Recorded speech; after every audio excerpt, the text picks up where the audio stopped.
हैं दुर्योधन के साथ फिक्स कर देते हैं, जबकि सबको पता है दुर्योधन कैसा है। लेकिन बलराम जी का वो स्पेशल शिष्य था, उसको गदा युद्ध सिखा रहे थे वो, तो दुर्योधन के साथ फिक्स कर दिया, किसी को बताया नहीं। लेकिन बाद में कृष्ण ने क्या किया, अर्जुन को बुलाया और सुभद्रा का अपहरण करवा लिया। तो अंत में विवाह किससे हुआ? अर्जुन के साथ ही हुआ। तो दोनों के बीच में ऐसा चलता रहता था, दोनों भाई है। लेकिन बलराम जी अंत में वही करते हैं जो कृष्ण को पसंद था। फिर शुरू में ऐसा करते हैं, लेकिन जैसे उदाहरण के रूप में इसको समझने के लिए छोटा सा उदाहरण देता हूँ मैं। आप में से कितने लोग मालपुआ खाए? मालपुआ उड़ीसा में, बंगाल में बहुत फेमस स्वीट है मालपुआ। स्वीट है वो, मालपुआ बोलती है सबके चेहरे पे हंसी आती है। तो आज नहीं मिलेगा ऐसा कुछ। तो मालपुआ जो है स्वीट है, लेकिन उसके अंदर एक ऐसा पदार्थ पड़ता है जो तीखा आइटम है। क्या है वो? काली मिरी है। काली मिरी जो हम लोग तीखापन लेके आने के लिए डालते हैं, लेकिन ये मालपुआ स्वीट के अंदर ये तीखा काली मिरी क्यों डालते हैं? एक फ्लेवर उसको बनाने के लिए, एक अलग ही टेस्ट बन जाता है उसको। स्वीट के अंदर एक तीखापन। तो कृष्ण की लीलाओं में भी ये हल्का सा एक तीखापन जो उससे एक फ्लेवर मिलता है, वो बलराम जी करते थे। राइट। तो पांडवों कौरवों के प्रति उनके मन में थोड़ा उदारता की भावना थी। तो युद्ध के समय पे भी वो बोले कि मैं युद्ध में भाग नहीं लूँगा। तो तीर्थ यात्रा पर निकल गए कृष्ण से रूठ कर। फिर बाद में युद्ध जब अंत में था, भीम और दुर्योधन का जो युद्ध चल रहा था, तो भीमसेन दुर्योधन के जांघे पर वार कर रहे थे, जो कि नियम के विरुद्ध था वो। तो वहाँ पे भी आगे बलराम जी ने रोकने का प्रयत्न किया, ये गलत कर रहे हो, ऐसा नहीं करना चाहिए, वैसा नहीं करना है। तो कृष्ण बोलते कि ये अधर्मी लोगों के लिए सब रूल फॉलो करने की जरूरत नहीं है, बस उनको मार गिराना है बस। तो वहाँ से भी वो निकल जाते हैं। तो इस तरह से, लेकिन वो हमेशा कृष्ण की, उनका उद्देश्य है कृष्ण की सेवा करना। तो इस भौतिक जगत में केवल एक ही मास्टर है शास्त्र के अनुसार, जिसकी हमको सेवा करनी चाहिए। वो कौन है? कृष्ण। एकल ईश्वर कृष्ण आर सब भृत्य। भृत्य का मतलब होता है सेवक। यहाँ तक कि भगवान के जो अंश है, इतने बड़े बड़े पर्सनालिटीज, लक्ष्मण, बलराम जी, ये सब कृष्ण की सेवा में संलग्न रहते हैं। तो बलराम जी कृष्ण का अलग अलग रूप में वो सेवा करते थे। राइट। जो स्पिरिचुअल वर्ल्ड, जो मटेरियल भौतिक जगत है, वो सब किसका विस्तारित रूप है? बलराम जी का ही है। कृष्ण की सेवा में जो बेड है, अभी विष्णु कहाँ पर सोते हैं? अनंत शेष पर सोते हैं, शेष नाग पर सोते हैं। तो उनका बेड है वो, और उनका छाता बन के अपना फन जो है छाता के रूप में उनको देते हैं। राइट। हर चीज जो भी हम कृष्ण की सेवा में लगाते हैं, वो सब बलराम जी के अंश है। यहाँ तक कि जो मृदंग है, जो करताल है, जो कृष्ण की कथा में हम लोग यूज करते हैं, कीर्तन में यूज करते हैं, ये सब बलराम जी के ही अंश माने जाते हैं। राइट। यहाँ तक कि प्रभुपाद जी एक बार कह रहे थे, ये जो माइक कृष्ण की सेवा में यूज हो रहा है अभी, ये भी क्या है? बलराम जी का ही अंश है, जो भी भगवान की सेवा में लगता है। तो ये बलराम जी जो हमेशा कृष्ण की सेवा में संलग्न रहते हैं। सभी रसाओं में जो है कृष्ण की सेवा करते हो। मित्र के रूप में साख्य रस में भी वो कृष्ण की सेवा करते हैं, कृष्ण के पैरों को दबाते हैं, मसाज करते हैं। वात्सल्य रूप में मतलब कृष्ण को प्रोटेक्ट, कृष्ण को बचाने के लिए, राक्षसों को बचाने के लिए, संकट से बचाने के लिए हमेशा बलराम जी कृष्ण के साथ में रहते हैं, बड़े भाई की तरह, छोटे भाई की रक्षा करते हुए। तो वात्सल्य रूप में भी वो उनकी सेवा करते हैं। यहाँ तक कि इवन रास लीला में भी बलराम जी अपना एक्सपेंशन करते हैं। राइट। अनंग मंजरी के रूप में, जो कृष्ण के साथ रास लीला में भाग लेती है। तो माधुर्य रस में भी बलराम जी कृष्ण की सेवा में रहते हैं। सभी हर जगह पे है वो सेवा करने के लिए। तो ये बलराम जी है। तो लक्ष्मण जी लॉयलिस्ट थे, बलराम जी जो है सेपरेटिस्ट थे, कृष्ण से अलग ही करेंगे कुछ। राइट। और वही बलराम जी क्या बन के आए? नित्यानंद प्रभु बन के आए। तो नित्यानंद प्रभु ना लॉयलिस्ट थे ना सेपरेटिस्ट थे, वो तो एक्सट्रीमिस्ट थे। मतलब कुछ ऐसा टेढ़ा करेंगे कि पूछो मत। तो उनकी लीलाओं में हम लोग देखेंगे वो क्या क्या ऐसे टेढ़े काम करते थे। तो उनको अवधूत भी कहा जाता था। अवधूत मतलब उनको कोई साधारण व्यक्ति कभी समझ ही नहीं पाता, ऐसे ऐसे वो कार्य करते थे। तो उनका जन्म जो है एकचक्र नामक धाम में हुआ, जो बंगाल से मायापुर से आप देखेंगे तो 4 घंटे की दूरी पर आता है एकचक्र धाम। तो वहाँ पे उनका जन्म हुआ। उनके माता पिता का नाम था हदाई पंडित और पद्मावती। तो बचपन से ही, तो उनका बचपन का नाम क्या था नित्यानंद प्रभु का? निताई। कोई निताई बुलाते थे, कोई राम बुलाते थे, कोई नित्यानंद बलराम बुलाते थे, कोई नित्यानंद बुलाते थे। इस तरह से अलग अलग उनके नाम थे, प्रेम से निताई करके बुलाते थे। तो बचपन से ही निताई को क्या आदत था? कृष्ण की लीलाएं, राम की लीलाएं, भागवत की जो पौराणिक कहानियाँ, उनकी लीलाओं के ऊपर वो नाटक करते थे, नाटिका अपने मित्रों के साथ। ड्रामा में हमेशा संलग्न रहते थे, बिजी एब्जॉर्ब रहते थे वो, राइट। तो वह गांव के सभी लोग आश्चर्यचकित हो जाते कि इस बालक को ये सब कहानियाँ कहाँ से पता चला, ये तो हमने कभी बताया। तो इतने डिटेल में स्टोरीज कैसे पता है आपको? तो एक बार एक लीला में वो उनका नाटक ड्रामा कर रहे थे, राम की लीला में से। तो युद्ध का सीन था जहाँ पर लक्ष्मण जी मूर्छित हो जाते हैं। तो निताई जो है लक्ष्मण का रोल लेते, क्योंकि वो खुद ही लक्ष्मण है, राइट, लक्ष्मण थे। तो लक्ष्मण का रोल करते हैं, तो वो मूर्छित हो जाते हैं। तो बाकी सब लोग भी ड्रामा में जो एक्टिंग कर रहे थे, हनुमान जी बना था, एक जाम्बवंत बना था, सुग्रीव, बाकी सब लोग भी थे वहाँ पर, बच्चे उनके जो मित्र थे। तो निताई जब मूर्छित हो गए तो सबको ऐसा लगा कि भाई ये मूर्छित नहीं तो मर ही गए, श्वास भी चल नहीं रहा था उनका। तो इस तरह से सब लोग डर गए कि पता नहीं निताई को क्या हो गया, कहीं ये मर तो नहीं गए। तो खबर गांव में पहुंच गई, सब गांव वाले आगे, वहाँ पर माता पिता भी आगे, सब लोग रोने लगे कि मेरे पुत्र को क्या हुआ, निताई को क्या हुआ। तो किसी को समझ में नहीं आ रहा था। तो इतने में एक साधु आए, उन्होंने देखा, स्थिति देखा, तो उन्होंने कहा कि क्या चल रहा था यहाँ पे। तो ऐसा युद्ध का सीन था, हम लोग नाटक में भाग ले रहे थे। तो उनको समझ में आता है, तो बोलते कि नेक्स्ट सीन क्या था, लक्ष्मण मूर्छित होने के बाद क्या होने वाला था। बोले कि वो लड़का जो है वो हनुमान बना था, उसको गंधमादन पर्वत से वो जड़ी बूटी लेकर आना था। तो बोले जाओ लेकर आओ। तो कहीं से गया वो, कहीं से जाके कुछ तो जड़ी बूटी लेकर आया, नाटक का भाग था वो, और लेकर आके बोले कि अभी उनके नाक के पास रखो निताई के।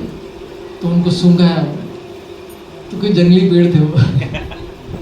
तो जैसे उसको सूंघा तो लक्ष्मण जी खड़े हो गए, मतलब निताई खड़े हो गए, हरि बोल। तो निताई जो है अपने इस ड्रामा में इतने खो गए थे कि वो कैरेक्टर में चले गए थे, लक्ष्मण के कैरेक्टर में चले गए, सच में मूर्छित हो गए थे वो। तो सभी लोग पूछे कि तुमको ये सब स्टोरीज कहाँ से पता चला है, छोटे से बालक हो, कभी हमने सुनाया नहीं तुमको। बोले कि ये सब तो मेरी लीलाएं हैं, ऐसा बोल रहे थे। तो सब लोग बोल रहे अरे क्या बोल रहे हो। तो इस तरह से निताई जो है सबका मन मोह लेते थे वो, सब लोग उससे प्रेम करते थे, उनके अंदर बहुत सारे गुण थे, वैष्णव गुण। तो एक बार उन्हीं के अरेंजमेंट से उनके घर पर एक साधु आए। तो साधु घर पे आते हैं तो उनको घर में उनका स्वागत किया जाता है, उनको भोजन वगैरह उनको दिया जाता है, वैष्णव भोजन। तो इस साधु को घर में बुलाया, प्रसाद वगैरह खिलाया। फिर बाद में हदाई पंडित साधु से पूछते कि और आपकी क्या हम सेवा कर सकते, कुछ बताइए महाराज। तो साधु ने क्या बोला, मुझे आपका बेटा चाहिए। दिल धड़कने लगा। तो उनका एक ही पुत्र, बहुत समय के बाद उनके घर में पुत्र का जन्म हुआ, और ये साधु आके क्या बोल रहे हैं, मुझे आपका पुत्र चाहिए, मैं तीर्थ यात्रा में घूमता हूँ, तो मेरी सेवा करने के लिए मुझे कोई चाहिए। अभी हदाई पंडित पद्मावती टेंशन में आ गए। आज के ज़माने में कोई ऐसा पूछ लेगा तो आप लोग क्या बोलते साधु को, क्या महाराज क्या मजाक कर रहे हैं क्या। अब तो सीरियसली कभी लेंगे ही नहीं उसको। लेकिन उस समय का जो कल्चर था, किसी ने कुछ मांगा और आपने उनको बोला कि हम आपकी क्या सेवा कर सकते हैं, तो आपको देना ही पड़ेगा। तो पुत्र को देना पड़ रहा था यहाँ पे। तो बड़े कठिन हृदय के साथ उन्होंने अपने पुत्र को उस साधु को सौंप दिया। कुछ लोग कहते हैं कि वो साधु कौन थे, लक्ष्मीपति तीर्थ, जो अपने मध्व संप्रदाय में आते हैं वो। तो इस तरह से वो अपने पुत्र को दे देते हैं। ये अरेंजमेंट उनका ही था कि ये साधु अपने जीवन में आए और मैं यहाँ से चला जाऊँ, खुद वो अपना अरेंजमेंट कर लेते हैं निताई, क्योंकि आगे जाके उनको महाप्रभु की लीलाओं में भाग लेना जो था।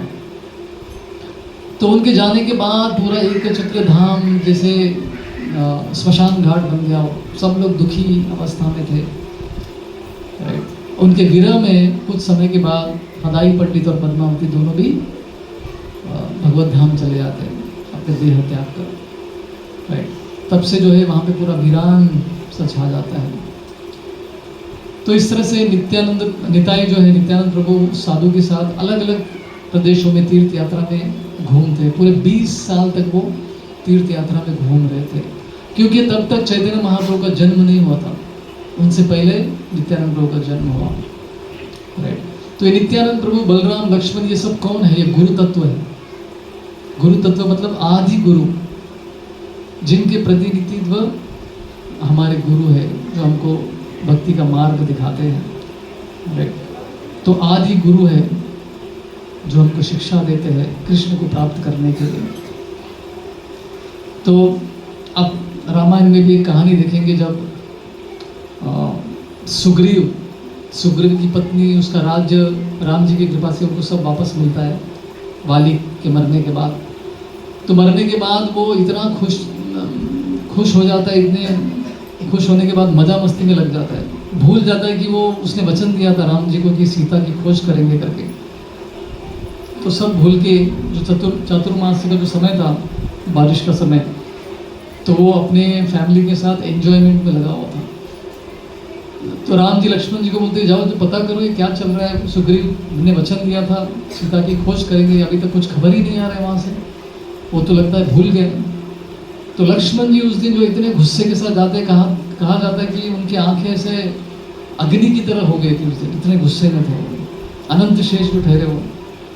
तो जब वो जा रहे थे सुग्रीव के महल में, रास्ते में जो भी लोग उनकी तरफ देख रहे थे वो देख नहीं पा रहे थे लक्ष्मण को, इतना भयंकर अग्नि उनके आंखों से निकल रहा था। सब लोग डर गए, खबर सुग्रीव को पहुंच गई कि ऐसा लक्ष्मण गुस्से में आ रहे, क्या करें। तो उनकी पत्नी बोलती है कि आप आगे मत जाइए, मैं जाऊंगी। तो उनके पीछे रखे जो आगे जाके लक्ष्मण से बात करती है कि तुम क्षमा करना, हम बंदर जो है भूल जाते हैं सब मजा मस्ती में, तो प्लीज़ माफ़ कीजिए, हम सीता की खोज जरूर करेंगे। तो इस तरह से लक्ष्मण जी का गुस्सा इतना भयंकर। राइट। लेकिन वही लक्ष्मण आदिशेष के रूप में पूरे ब्रह्मांड, अनंत कोटि ब्रह्मांड जो है उनको अपने फन के ऊपर धारण करके रखे, और उनको कोई वजन नहीं लग रहा था। क्यों? अनंत शेष ने भगवान से पूछा कि भाई ये मैं कब तक धारण करूं, मेरे सर पे इतने सारे ब्रह्मांड को कब तक धारण करूं। तो भगवान बोलते कि मेरे जो गुण है उनका गुणगान करते रहो, जब खत्म हो जाएगा तब छोड़ देना। तो अनंत शेष अभी भी उनका चल ही रहा है, लेकिन भगवान का गुणगान अभी तक एंड नहीं हो रहा है। तो हमारे आचार्य कहते हैं कि जब हम भगवान का गुणगान करते हैं तो हमारे जीवन में जो भार है वो महसूस नहीं होता है, संकट जो है वो महसूस नहीं होता है, वो आनंद के रूप में ही बदल जाता है। तो अनंत शेष के फन के ऊपर इतना वजन, अनंत कोटि ब्रह्मांड रखे हुए, लेकिन उनको ऐसा लग रहा था कि हल्का फुल्का कुछ तो रखा हुआ है। क्यों? क्योंकि भगवान के गुणगान में लगे हुए थे। तो ऐसी शक्ति मिलती है हमको इस भौतिक जगत की कठिनाइयों के साथ ये करने में, उसको झेलने में। तो ये शक्ति मिलती है कृष्ण की कथा में, कृष्ण का गुणगान करने में। तो बलराम जी के रूप में आए, फिर अभी नित्यानंद प्रभु के रूप में आए, वही आदि गुरु। तो वो जिस दिन चैतन्य महाप्रभु का जन्म हुआ, उस दिन जोर से हुंकार लगाया नित्यानंद प्रभु ने कि मेरे प्रभु का जन्म हो गया, जिनके लिए मैं वेट कर रहा था। तो उनका घर से निकलने का जो प्लान वो क्या था, किस लिए था वो, कि महाप्रभु की लीलाओं में उनको आगे जाके भाग लेना था। इसलिए वो घूम रहे थे, वेट कर रहे थे महाप्रभु का अपनी लीलाओं का आरंभ करेंगे। तो जब तक चैतन्य महाप्रभु ने संकीर्तन मूवमेंट्स चालू नहीं किया, तब तक नित्यानंद प्रभु ने कुछ प्रचार नहीं किया, वो केवल वेट कर रहे थे, इंतजार कर रहे थे। तो कहा जाता है कि वो वृंदावन में काफ़ी समय उन्होंने बिताया। वृंदावन में जो इमली ताल के पास श्रृंगार वट करके आता है, वहाँ पे नित्यानंद वट करके है श्रृंगार वट के पास। तो वहाँ पर वो वेट कर रहे थे, महाप्रभु जब आएंगे तब मैं उनकी लीलाओं में भाग लूँगा करके। तो इस तरह से अलग अलग बहुत सारे लीलाएं जिनमें नित्यानंद प्रभु और महाप्रभु के बीच में लीलाएं हुई। कुछ लीलाएं ऐसी है कि जब चैतन्य महाप्रभु ने संन्यास लिया था, संन्यास लेने के बाद तुरंत वो वृंदावन की ओर निकल पड़े, क्योंकि उनको वृंदावन जाना था। वृंदावन तो नित्यानंद प्रभु को समझ में आया कि ये तो वृंदावन की ओर जाना चाहते हैं, क्या किया जाए। तो उन्होंने रास्ते में, वृंदावन के रास्ते में एक लड़के को खड़ा कर दिया, एक ग्वाल बाल को खड़ा करके बोला कि चैतन्य महाप्रभु आके पूछेंगे कि वृंदावन का रास्ता कहाँ है, तो इधर नहीं, इधर दिखाने का, गलत रास्ता दिखाने का। वृंदावन का इधर जा रहा था, तो लड़के को बोलते कि इधर दिखाने का, झूठ बोलने का। तो लड़का नित्यानंद प्रभु के वश में आ गया था, वो बेचारा बोला ठीक है। तो जैसे चैतन्य महाप्रभु उस जगह पे आए तो महाप्रभु ने उस लड़के से पूछ लिया कि वृंदावन किधर है, रास्ता किधर है, तो उसने गलत दिखाया रास्ता। तो वो गए उस रास्ते में, चले गए, आगे जा रहे वहाँ पे एक नदी आई। हाँ, और नदी को देखकर वो दूर से जाके जो है भागते हुए जाके नदी में कूद गए, यमुना करके। लेकिन यमुना नहीं था, वो गंगा ही था, क्योंकि वो वृंदावन नहीं बल्कि शांतिपुर पहुंच गए थे, जहाँ पे अद्वैत आचार्य जी का घर था। तो वहाँ पहुँचने के बाद फिर वो दूर से देख रहे कि वहाँ पे बोट में ये अद्वैत आचार्य आ रहे हैं, कुछ कपड़े वपड़े लेकर। तो वो आने के बाद महाप्रभु उनसे पूछा, अरे अद्वैत आचार्य आप वृंदावन कब आए? तो अद्वैत आचार्य बोलते हैं आप महाप्रभु ये वृंदावन नहीं, ये शांतिपुर है। तो फिर वो देखते नित्यानंद प्रभु की तरह गुस्से से, ये तुम्हारा काम है। तो इस तरह से नित्यानंद प्रभु जो है बहुत सारे गड़बड़ कर रहे थे। लेकिन क्यों कर रहे थे? क्योंकि उनको पता था कि महाप्रभु के संन्यास लेने के बाद उनके सभी जो नवद्वीप के भक्त थे वो विरह में थे, बड़े दुखी थे कि महाप्रभु अभी जाएंगे वृंदावन तो हमेशा के लिए चले जाएंगे, हमारा क्या होगा। तो उनके बारे में सोचकर वो नित्यानंद प्रभु ने सब लीला किया, महाप्रभु को रोक लिया। और खास करके उनकी माता शची माता बड़ी दुखी हो गई कि मेरा बेटा वहाँ चला जाएगा तो मैं कैसे उसके दर्शन लूँगी। तो ये सब विचार करके नित्यानंद प्रभु ने लीला की। और उसी समय पे शची माता जो है महाप्रभु को आज्ञा देती है कि आप वृंदावन मत जाइए, आप जगन्नाथपुरी जाइए, क्योंकि वो पास में है, आपके बारे में मुझे खबर मिलती रहेगी तो मुझे पता चलेगा कि तुम कैसे हो कर। तो ये बड़ा सा निर्णय जो है वहीं पे हुआ, शांतिपुर में उस समय पे। तो महाप्रभु वृंदावन जाने के बजाय कहाँ गए? जगन्नाथपुरी। आप उड़ीसा के भक्त जो है भाग्यवान है। तो शची माता की कृपा से वो जगन्नाथपुरी जाने का उन्होंने निर्णय लिया। हरि बोल, नित्यानंद प्रभु की। फिर बाद में आगे जब वो जगन्नाथपुरी की ओर जा रहे थे तो जगन्नाथपुरी के पास पहुंच ही रहे थे, तो उस समय पे चैतन्य महाप्रभु ने संन्यास किया, संन्यास का दंडा था। तो नित्यानंद प्रभु ने क्या किया, महाप्रभु ने दंडा उनको दिया, भाई संभालो करके, साथ में चल रहे थे। तो डंडा को देख के उन्होंने क्या किया, डंडा को 3 टुकड़े कर दिए। तो ऐसा करना नहीं चाहिए था, 3 टुकड़े करके नदी में ही फेंक दिया। तो अभी उस नदी का नाम क्या है? दंडभंगा नदी करके आता है, जगन्नाथपुरी के आउटस्कर्ट्स में ही आता है। तो ये भी उन्होंने क्यों किया? महाप्रभु बाद में जब उनको पता चला कि नित्यानंद प्रभु ने किया तो गुस्सा हो गए, ऐसा क्यों किया तुमने? तो नित्यानंद प्रभु बोलते, महाप्रभु आपको संन्यास क्या है, आप तो संन्यास के परे है। संन्यास में सबसे टॉप कौन सा होता है? परमहंस स्टेज। हंस, परमहंस, कोटि, ऐसे अलग अलग उसमें लेवल आते हैं। तो सबसे टॉप है परमहंस लेवल संन्यास में भी। तो महाप्रभु आप तो इस लेवल के भी ऊपर है, आपको ये दंडे की क्या आवश्यकता है? क्योंकि जब परमहंस बन जाते हैं तो दंडा लेके घूमने की आवश्यकता नहीं होती है। तो आप तो परमहंस है, बल्कि उसके भी परे है, आपको इसकी क्या आवश्यकता है? और दूसरा कारण उन्होंने दंडा 3 भाग में क्यों किया, उसके पीछे और एक कारण भी देते हैं कि महाप्रभु ने जो संन्यास लिया वो कहाँ से लिया? एक मायावादी सन्यासी से लिया, जो एक ही दंडा देते। और वैष्णव संप्रदाय में जो सन्यास को दंडा मिलता है वो त्रिदंडा होता है, 3 दंडे होते हैं। तो एक को 3 करने के पीछे ये भी कारण था, त्रिदंडा बना दिया उन्होंने। हरि बोल। तो ये है नित्यानंद प्रभु, राइट। बलराम जी सेपरेटिस्ट थे, लेकिन नित्यानंद प्रभु पूरे एक्सट्रीमिस्ट, पूरा ऐसा कुछ करेंगे कि भाई पूछो मत, राइट। तो जब नित्यानंद प्रभु बंगाल में थे तो महाप्रभु ने उनको एक इंस्ट्रक्शन दिया, उपदेश दिया, आपको प्रचार करना है अभी। जा रहे देखिए तारे कहो कृष्णोपदेश। जो भी आपको मिल रहा है हर घर में जाइए, हर घर में हर द्वार पे जाइए और लोगों को कृष्ण के बारे में बताइए। बोलो कृष्णा कहो कृष्णा कोरो कृष्णा शिक्षा, बोलो कृष्णा कहो कृष्णा बोलो कृष्णा शिक्षा। कृष्ण पिता कृष्ण माता कृष्ण प्राणधाम, कृष्ण माता कृष्ण पिता कृष्ण प्राणधाम। तो इस तरह से हर घर में जाके सबको यही बोले थे, हर घर पे जाके सबको बोले थे प्लीज कृष्ण का नाम लो, भगवान का नाम लो। सबको याचना कर रहे थे, भीख मांग रहे थे। अभी ये कौन सा स्टाइल है प्रचार करने का, देखिए टॉप मोस्ट स्टाइल है। सबसे निवेदन कर रहे हैं, सबके सामने आके याचना करे। कुछ लोग स्वीकार कर रहे थे, कुछ लोग दरवाजा बंद करके मुंह पे बोले थे फुटो यहाँ से।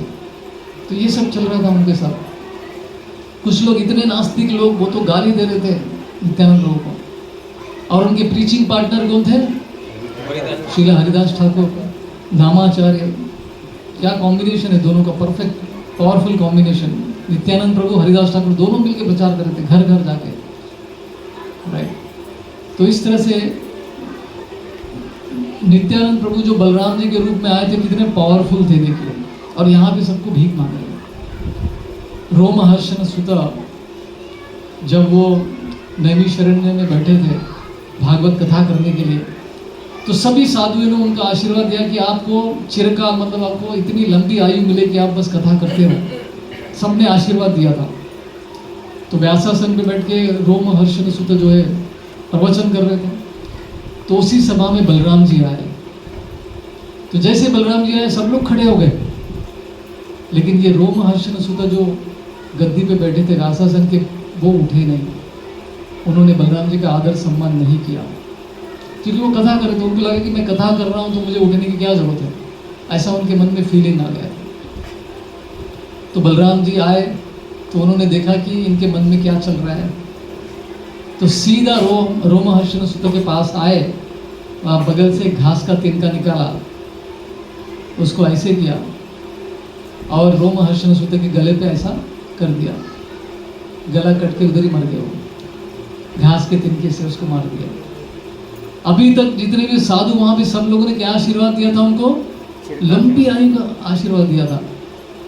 अभी बलराम जी आके उनको एक तिनके से मार दिया। तो सभी लोग हैरान हो गए कि वे क्या हो गया। तो बलराम जी ने उनके हृदय में क्या चल रहा है उसको डिटेक्ट किया। देखा कि इनके अंदर एक गर्व आ गया कि मैं इतना महान बन गया कि मुझे किसी को सम्मान आदर करने की जरूरत नहीं है। लेकिन इसके लिए मृत्यु दंड देने की क्या आवश्यकता है? तो हमारे आचार्य कहते हैं कि जितने बड़े पोजीशन में है उतना ज़्यादा व्यक्ति का जिम्मेदारी बनता है। छोटे छोटे वैष्णव के जो एटिकेट होते हैं सदाचार को पालन करने के, अगर वो व्यक्ति ही पालन नहीं करेगा तो बाकी सब जो प्रजा में बैठे हैं वो लोग क्या सीखेंगे फिर? तो पूरे दुनिया को टीचिंग सिखाने के लिए बलराम जी, इतने पावरफुल बलराम जी, और यहाँ पे क्या कर रहे हैं नित्यानंद प्रभु के रूप में घर घर जाके भीख मांग रहे कि भाई कृष्ण का नाम लो, कृष्ण की भक्ति करो।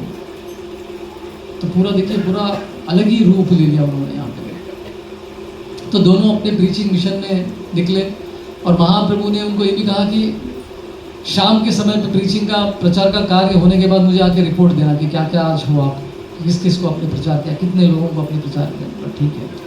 तो दोनों निकले, एक दिन जा रहे थे वहाँ पे। तो रास्ते में दो मुश्तंडे पहलवान, भारी शरीर, एकदम तगड़े हट्टे कट्टे, तो वो दोनों दिखे। तो जैसे वो मार्केट में दोनों आए, जितने भी लोग थे उधर मार्केट में सब लोग गायब, अपने अपने घरों में चले गए। कोई पतली गली से निकल गया, कोई अपने घर में चला गया, कोई भाग गया वहाँ से। सब लोग डर के मारे इधर उधर भागने लगे उन दोनों को देखकर। तो नित्यानंद प्रभु देख के थोड़ा आश्चर्यचकित हो गए, सब लोग ऐसा डर क्यों रहे, क्या ऐसा क्या हो गया यहाँ पे? तो एक व्यक्ति आके बोलता कि अरे आपको पता नहीं ये दोनों कौन है? कौन है ये दोनों? अरे बड़े खतरनाक लोग हैं। तो बताओ उनके बारे में कुछ। तो ये दोनों भाई, ब्राह्मण कुल में इनका जन्म हुआ। इनका नाम है माधवानंद और जगदानंद। बहुत अच्छे नाम है उनके। क्या है? माधवानंद और जगदानंद ब्राह्मण कुल में जन्म हुआ उनका, लेकिन इतने अच्छे कुल में जन्म होने के बाद भी उनका संग खराब था। गलत लोगों के साथ संग करने की वजह से वो जो है पाप कार्यों में लग गए बचपन से ही। दारू पीना, लूट मार करना, लोगों को घर से निकालना, प्रॉपर्टी हड़प लेना, स्त्रियों के साथ गलत व्यवहार करना, ऐसा कोई पाप नहीं है इस दुनिया में जो इन दोनों ने नहीं किया हुआ। भयंकर लोग, मतलब भयंकर।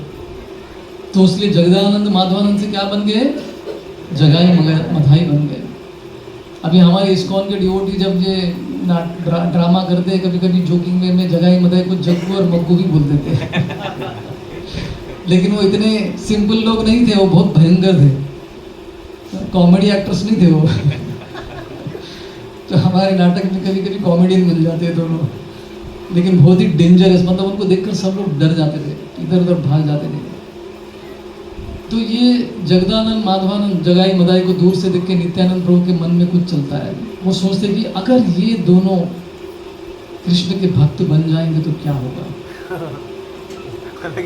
चैतन्य महाप्रभु की ख्याति पूरे विश्व में फैल जाएगी कि भाई उनकी कृपा ऐसे दो पापियों के ऊपर पड़ी है और ये भक्त बन गए, तो कितना अपना प्रीचिंग बढ़ जाएगा। राइट। तो सेम स्ट्रेटेजी हमारे मंदिर के ब्रह्मचारी ने किया था, मदन गोपाल थे। वो लोनेर इंजीनियरिंग कॉलेज में जाते थे, वहाँ पे बच्चों को प्रचार करते थे, कॉलेज के स्टूडेंट्स को, इंजीनियरिंग स्टूडेंट्स को। तो उन्होंने देखा कि कॉलेज में एक बहुत ही खतरनाक लड़का था, अगर उससे सब डरते, उसकी हवा चलती थी, वहाँ बोलते ना हवा चलती, तो सब उसके आगे पीछे लोग। तो उन्होंने सोचा कि ये अगर भक्त बन जाए ना तो पूरे कॉलेज को भक्त बना सकते हैं। तो उन्होंने बहुत कोशिश किया और उनकी कोशिश के फलस्वरूप क्या हो गया, वो व्यक्ति डिवोटी बन गया। हरि बोल। बहुत अच्छे भक्त बन गए फिर बाद में। तो नित्यानंद प्रभु भी ऐसे ही सोच रहे थे कि ये दोनों जो राक्षस प्रवृत्ति के हैं, भयंकर लोग हैं, अगर ये दोनों भक्त बन जाएंगे तो महाप्रभु की ख्याति कितनी बढ़ जाएगी, है ना। तो ऐसा करके वो हरिदास ठाकुर के साथ डिस्कस कर रहे हैं, अपने प्रीचिंग पार्टनर के साथ। तो हरिदास ठाकुर बोलते कि देखो भाई, सभी लोग डरे हुए हैं, क्यों पंगा लेने का, इसको एक को छोड़ दो ना, बाकी सबको प्रचार करते हैं, पूरी दुनिया पड़ी हुई है। नहीं करते हैं। अभी क्या करें, महाप्रभु हमारे मास्टर, उन्होंने हमको ऐसा वचन दिया है कि जा रहे देखो तारे कहो कृष्ण उपदेश। उन्होंने ये नहीं बोला कि जो पी कर आया उसको मत दो, ऐसा इसको दो, उसको न मत दो, ऐसा कुछ नहीं बोला। जिसको देखा उसको बोलने का, तो इनको क्यों छोड़ने का। तो हमारे मास्टर ने ही ऐसा हमको वचन दिया, तो हम क्या कर सकते। तो चलो, तो नित्यानंद प्रभु गए उनके सामने और उनको बोला कि सेम, कृष्ण कहो, कृष्ण बोलो, करो कृष्ण शिक्षा, कृष्ण पिता, कृष्ण माता, कृष्ण धन प्राण, कृष्ण के नाम लो, प्लीज भगवान का नाम जप करो। अभी पूरे इतिहास में इतने सालों में किसी ने उनको उपदेश नहीं दिया था, किसी की हिम्मत तो उनके सामने खड़े होने की भी नहीं थी। अब यहाँ पे ये दोनों और ये व्यक्ति तो मुझे उपदेश दे रहा है, कृष्ण की भक्ति करो बोल रहा है। अभी उनका पारा चढ़ गया। अब ये दोनों भाई कैसे, ये लोगों से लड़ाई झगड़ा करते थे हमेशा। अगर कोई नहीं मिला लड़ने के लिए तो दोनों एक दूसरे के साथ लड़ाई करते थे। तो ऐसे थे वो, तो उस दिन भी दोनों एक दूसरे के साथ लड़ाई कर रहे थे। तो अचानक से नित्यानंद प्रभु इसमें गए और बोले कि कृष्ण का नाम लो करके। तो पहले तो देखे, मतलब किसकी हिम्मत किसकी हो रही है, वो नहीं है तो नित्यानंद प्रभु को देख लिया और देख के बोलते कि आपकी हिम्मत कैसी, आप जानते हैं आप किससे बात कर रहे हो। बोला नहीं आप भगवान का नाम लो, ये करो। तो बोले तेरी हिम्मत कैसे करके मारने के लिए जो है जगाई मदाई नित्यानंद प्रभु के पीछे भागते हैं और वो भाग रहे वहाँ से। और नित्यानंद प्रभु के साथ साथ हरिदास ठाकुर भी वहाँ से भागने लगे। कौन भाग रहा है? बलराम जी भाग रहे हैं, लक्ष्मण भाग रहे हैं, और ये दोनों छोटे मोटे गली के गुंडों से डर के भाग रहे हो। बलराम जी की कहानी आती है, जब कृष्ण के एक पुत्र सांभा, उनको हस्तिनापुर के भीष्म और द्रोणाचार्य ने उसको जेल में डाल दिया था उनके। क्यों? क्योंकि जो दुर्योधन की पुत्री थी, उसका नाम क्या था? क्या था उसका नाम? भूल गया। लक्ष्मणा कुछ तो नाम था, लक्ष्मणा था उसका नाम। तो उनके साथ उनका प्रेम का कुछ चल रहा था, सांबा और लक्ष्मणा का। तो वो हस्तिनापुर में घूम रहे थे। सभी लोग थोड़ा कृपा करके थोड़ा थोड़ा आगे आ जाइए ताकि पीछे जगह मिल जाए।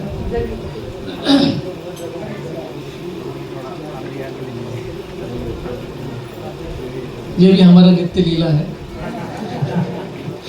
तो लेक्चर के बीच में चलता है हमारा, कोई बात नहीं।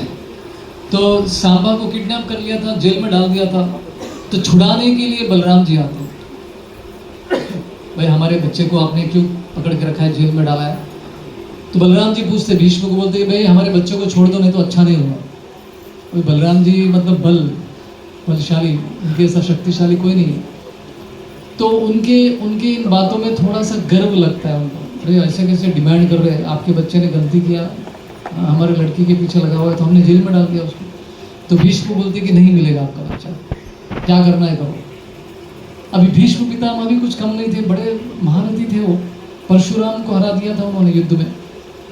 तो उन्होंने ये कौन बलराम जी आके हमको ये ढोस दे रहा है। तो बलराम जी बोलते अच्छा ऐसी बात है। तो बलराम जी बाहर जाते हैं, अपना उनका जो शस्त्र क्या है, उनका बलराम जी का शस्त्र हल। हाँ, तो हल को जो है उन्होंने बड़ा कर दिया, इतना उसका साइज बड़ा हो गया, और वो हल से पूरे हस्तिनापुर को खींच रहे थे, वो सिटी को। कोई एक छोटा सा वस्तु खींच रहे थे, पूरा सिटी को खींच रहे थे हल से, और यमुना में डालने के लिए लेके जा रहे थे। जब ये भीष्म पितामह ने देख लिया, द्रोणाचार्य ने देखा, सब डर गए, भाई ये तो साधारण व्यक्ति तो खतरनाक है। तो सब लोग आगे अपने घुटने टेक दिए, बलराम जी के सामने नतमस्तक हो गए, भाई क्षमा कर देना, आपके बच्चे को लेके जाओ। छोड़ दिया उसको, और उसका विवाह भी कर दो इसके साथ, लक्ष्मणा के साथ। तो ऐसे बलराम जी यहाँ पे भाग रहे डर के, देखिए, और भागते भागते भागते सब दोनों अपने महाप्रभु के पास पहुंच जाते। खबर महाप्रभु को पहुंच जाती कि हमारे ये दोनों बहुत प्रचार कर रहे हैं। राइट। तो उस दिन जाने के बाद महाप्रभु पूछ रहे थे कि रिपोर्ट दीजिए क्या हुआ आज, कहाँ कहाँ प्रचार कर रहे थे। तो हरिदास ठाकुर बोलते कि भाई ये तो खतरनाक है, नित्यानंद प्रभु पता नहीं किस किस को प्रचार करते हैं, और उनकी वजह से मैं फंस जाता हूँ कभी कभी, आप कुछ बोलिए।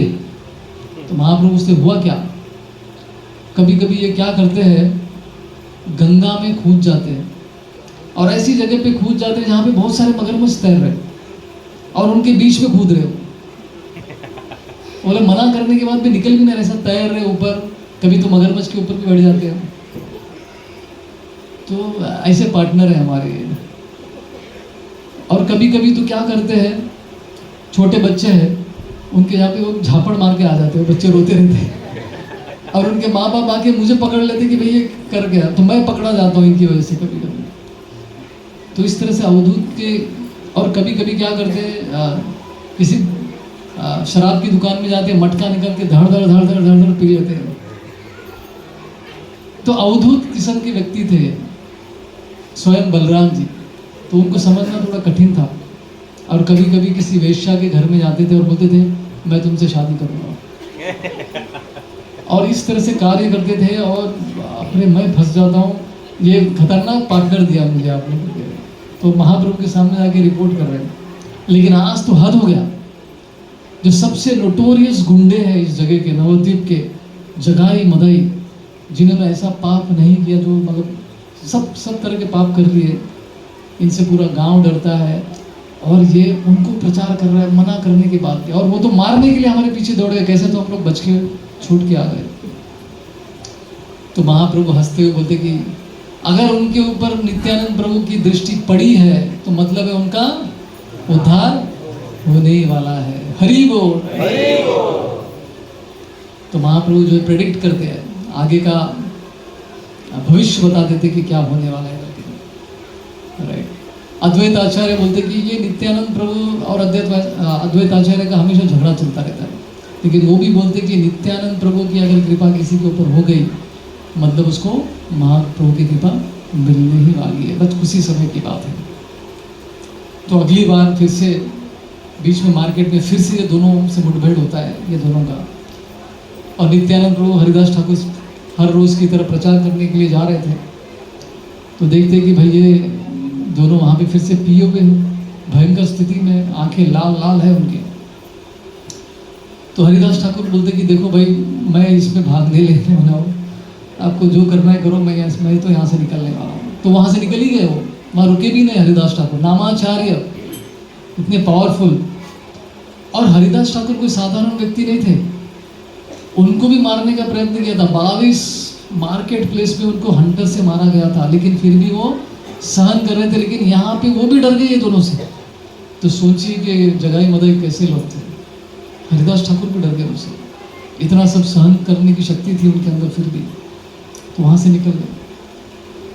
तो नित्यानंद प्रभु फिर से, कोई डर नहीं है उनको, क्योंकि मास्टर ने ही ऐसा हमको उपदेश दिया कि प्रचार करो सबको, तो हम क्या कर सकते। तो गए वो सामने, फिर से जगाई मदाई के सामने फिर से याचना करने लगे। बोलो कृष्णा कहो कृष्णा कोरो कृष्ण शिक्षा, बोलो कृष्णा कहो कृष्णा करो कृष्णा शिक्षा। कृष्ण पिता कृष्ण माता कृष्ण धन प्राण, कृष्ण माता कृष्ण पिता कृष्ण धन प्राण। तो यही भजन वो गा रहे थे, सबको बोल रहे थे कि भगवान का नाम लो, कृष्ण की भजन करो, कृष्ण की भक्ति करो। तो इस बार जगाई मदाई ने देखा कि भाई ये भी कम नहीं है हमसे नित्यानंद प्रभु भी कुछ कम नहीं है, बार हमसे मार खाते खाते बच गया, फिर भी आया हिम्मत करके। कितनी हिम्मत है देखो इसको। तो मधाई को इतना गुस्सा है, वहाँ पे शराब पीकर जो उन्होंने मटका डाला था, वो मटका था वहाँ पर, उसको हाथ में लिया और जोर से जो है नित्यानंद प्रभु के माथे पे दे मार, जैसे मारा तो वहां से खून निकलने लगा। और ऐसी अवस्था में भी नित्यानंद प्रभु क्या कर रहे थे, याचना कर रहे थे। आपको पता नहीं है आप लोग कैसी स्थिति में फंसे हुए हैं। मनुष्य जन्म दुर्लभ है, इसको वेस्ट मत करो, भगवान का नाम जपो, भगवान की भक्ति करो प्लीज। आपने मेरे साथ जो भी व्यवहार किया, मुझे कोई प्रॉब्लम नहीं, मुझे कोई तकलीफ नहीं हो रही, उसके बारे में मत सोचिए, लेकिन आप प्लीज कृष्ण की भक्ति कीजिए। जब नित्यानंद प्रभु ने ये देखा, नित्यानंद प्रभु का ये जब सुना, जगाई का हृदय जो है परिवर्तित होता है। और ये तो सच में साधु है, इतना मार पड़ने के बाद भी वो रिक्वेस्ट कर रहा है कि आप भगवान की भक्ति करो। तो उसका हृदय पूरा ट्रांसफॉर्म हो गया, परिवर्तन हो गया उसका हृदय का। और मधाई लेकिन वैसा ही था, वो उसको और गुस्सा बढ़ रहा था कि कितना बोलने के बाद भी, मार खाने के बाद भी वही बोल रहा है। तो और एक बार वो मटके से जो है नित्यानंद प्रभु को मारने के लिए जाता है। तो जगाई जो है उस समय पे उसको, अपने भाई को रोक देता है, रुको क्या कर रहे हो, आप देख नहीं रहे थे, कितने विनम्र भावना से आपको रिक्वेस्ट करेंगे, तो साधु आदमी है, मत मारो इसको। ऐसा करके वो अपने भाई मधाई को दूसरी बार मारने से रोक देता है। अब ये खबर जो है महाप्रभु, चैतन्य महाप्रभु तक पहुंच गई। तो बड़े गुस्से में वहां पर आए, इतने गुस्से में आए कि उन्होंने निर्णय किया कि आज ये दोनों को मैं मार के रहूंगा। और उनके सामने आए, वो अपने चतुर्भुज फॉर्म में आ गए। वो जगाई मदाई के सामने हाथ में सुदर्शन चक्र लिया, बस मारने ही वाले थे। तो उतने में नित्यानंद प्रभु चैतन्य महाप्रभु के चरणों को पकड़ लेते। रुकिए महाप्रभु, आप इस अवतार में पापियों का वध करने के लिए नहीं आए हैं, यह आपका कार्य नहीं है। आपका कार्य है पापियों का हृदय परिवर्तन करना है। प्लीज किसी को मत मारिए। देखिए ये जगाई ने मुझे बचाया है, मधाई मुझे दूसरी बार मारने जा रहा था तो जगाई ने मुझे बचाया, उसको रोक दिया था। तो जैसे ये सुनते हैं तो महाप्रभु ठंडे हो जाते हैं, अरे नित्यानंद प्रभु को इसने बचाया। तो उनका गुस्सा पूरा ठंडा हो जाता है। वो जगाई को उठाते हैं और उसको गले लगाते हैं। गले क्या लगाते हैं, उसको अपना नारायण का रूप का दर्शन दे देते हैं और उसको कृष्ण प्रेम दे देते हैं। हरि बोल। तो इतनी कृपा दिखा देते। अभी वहां पे मधाई देख रहा है कि मेरे भाई को सब कृपा मिल रहा है, आशीर्वाद मिल रहा है, सब हो रहा है, मुझे तो कोई पूछ भी नहीं रहा है। तो वो बोलता है महाप्रभु को, महाप्रभु मुझे भी कृपा दे दो, मैंने क्या किया, जितने भी पाप मैंने किया वो सब इसने भी तो किया, हर पाप में हम दोनों भागीदार थे, लेकिन आपने इसको कृपा दिया, मुझे क्यों नहीं दे रहे। और आपने अपने पहले के अवतारों में, राम के अवतार में, कृष्ण के अवतार में इतने सारे राक्षसों को मार के उनको मुक्ति दे दिया, तो मुझे भी मुक्ति दो। वो लॉजिक यूज करता है, बड़ा पंडित था वो शास्त्र का, कि ब्राह्मण कुल में जन्म जो हुआ था उसका। तो महाप्रभु बोलते कि जगाई ने नित्यानंद प्रभु को बचाया, इसलिए उसको मेरी कृपा मिल रही है, तुमको नहीं मिलेगी क्योंकि तुमने मेरे भक्त को चोट पहुंचा है, तो तुमको मैं कृपा नहीं दे सकता। तो मधाई जो है थोड़ा हताश हो गया कि बोले मुझे कृपा नहीं मिलेगी। तो पूछता है कि मुझे ऐसा क्या करना पड़ेगा जिससे मुझे आपकी कृपा मिलेगी। बोलते कि नित्यानंद के चरण में गिर जाओ, उनसे क्षमा याचना करो, अगर वो क्षमा करेंगे और तुमको गले लगाएंगे तो मैं तुमको क्षमा कर दूंगा। तो मधाई जो है बलराम नित्यानंद प्रभु के चरणों में गिर के एकदम हृदय पूर्वक वो भी पश्चाताप करते हैं कि मैंने आपके प्रति ये अपराध किया, प्लीज़ मुझे भी क्षमा कर देना। तो नित्यानंद प्रभु उनको उठाकर आलिंगन करते हैं, गले लगा लेते हैं। तो ये देखकर महाप्रभु फिर मधाई को भी कृपा देते हैं, कृष्ण प्रेम देते हैं। हरि बोल।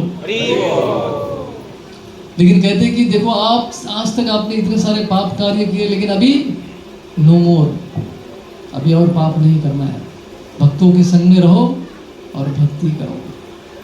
तो ये उनको आशीर्वाद देते। तब से जगाई मदाई जो है चैतन्य महाप्रभु के जो इंटरनल आंतरंग जो समूह है उसमें उनको भी शामिल हो गए महाप्रभु की लीलाओं में।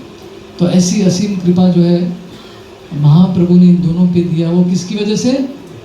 नित्यानंद प्रभु की वजह से।